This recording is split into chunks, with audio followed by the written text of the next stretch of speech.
Assalamualaikum warahmatullahi wabarakatuh. Nama saya Feby Irma Fazariani dengan NIM 180430148. Video ini dibuat untuk memenuhi tugas ekonomi internasional.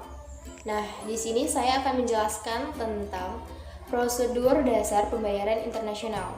Apa itu perdagangan internasional? Perdagangan internasional adalah perdagangan yang dilakukan atas transaksi-transaksi yang dilakukan oleh negara-negara yang terlibat dalam perdagangan internasional berdasarkan kesepakatan-kesepakatan yang telah ditentukan sebelumnya. Beberapa prosedur pembayaran internasional. Yang pertama, ada transaksi pembayaran dan transaksi pembiayaan. Dalam transaksi ini terjadi 3 kejadian. Yang pertama, terjadinya perjanjian. Yang kedua, terjadinya penyerahan barang, dan yang ketiga, terjadinya pembayaran. Apabila ketiga kejadian tersebut tidak terlaksana, maka jual beli belum dikatakan sah. Terjadinya transaksi pembayaran biasanya sering kita lakukan sehari-hari. Misalnya pada waktu kita ke toko atau ke warung, kita ingin membeli satu barang. Barang tersebut sudah disediakan oleh penjual. Nah, di situ kita menunjuk satu barang tersebut. Disitulah bisa kita katakan adanya perjanjian, dan dengan adanya kejadian tersebut diikuti dengan penjual menyerahkan barang tersebut kepada pembelinya, dan setelah terjadinya itu maka akan terjadinya transaksi pembayaran antara pembeli dan penjual.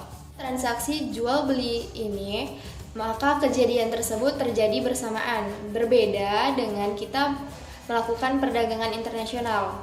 Perdagangan internasional ini akan lebih sulit dan rumit dikarenakan jarak antara penjual dan pembeli yang jauh serta nilai mata uang yang berbeda.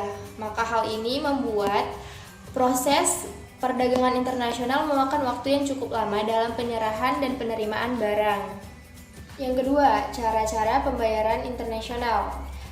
Ada beberapa cara-cara pembayaran internasional. Yang pertama, menggunakan surat wesel dagang.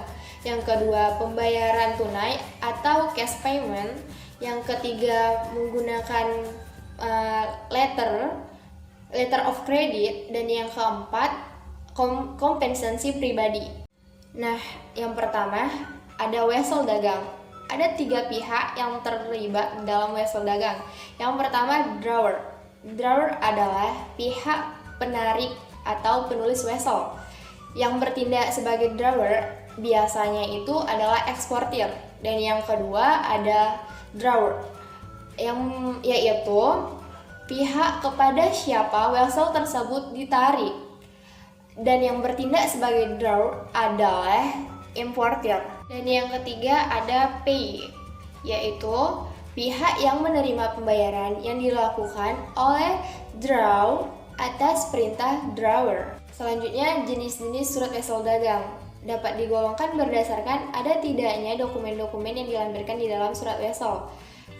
Dokumen yang biasanya dilampirkan dalam penarikan surat wesel ialah yang pertama konsumen, yang kedua polis asuransi, yang ketiga faktur, yang keempat packing list, dan yang kelima certificate of origin. Dan yang kedua itu digolongkan berdasarkan pada jangka waktu pembayaran pada surat wesel. Cara selanjutnya, pembayaran tunai. Pembayaran tunai dilakukan secara bersamaan dengan surat pesanan atau menunggu kabar bahwa barang tersebut telah dikapalkan.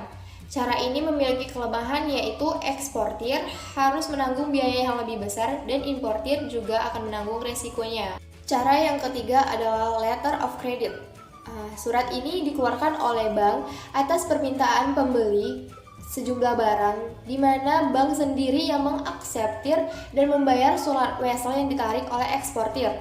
Dalam hal ini, importir melakukan pembayaran kepada eksportir dengan melakukan jaminan pembayaran berupa wesel atau dokumen-dokumen lainnya. 4. Kompensasi pribadi.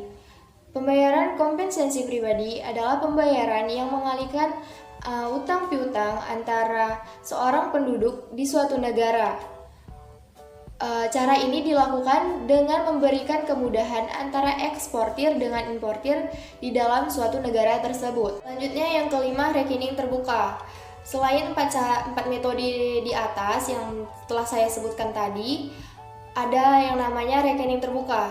Rekening terbuka ini sebenarnya bukan termasuk metode pembayaran internasional, tetapi lebih jatuh ke metode pembiayaan internasional. Nah, apa itu rekening terbuka? Rekening terbuka merupakan salah satu cara pembiayaan perdagangan internasional. Dengan cara ini, eksportir mengirimkan barang kepada importir tanpa harus adanya dokumen-dokumen yang diminta pada pembayaran atau faktur-faktur yang dipakai untuk tanda hutang. Pembayaran ini dilakukan setelah barang tersebut laku atau setelah 1-3 bulan pada tanggal pengiriman. Hal tersebut sesuai dengan kesepakatan mereka bersama. Metode ini adalah resiko eksportir yang terlalu besar dikarenakan tidak adanya dokumen-dokumen yang menjamin untuk pembayaran tersebut. Yang kedua itu resikonya eksportir harus membiayai seluruh transaksi tersebut. Dan yang ketiga, resiko yang timbul sebagai akibat adanya perubahan kurs devisa.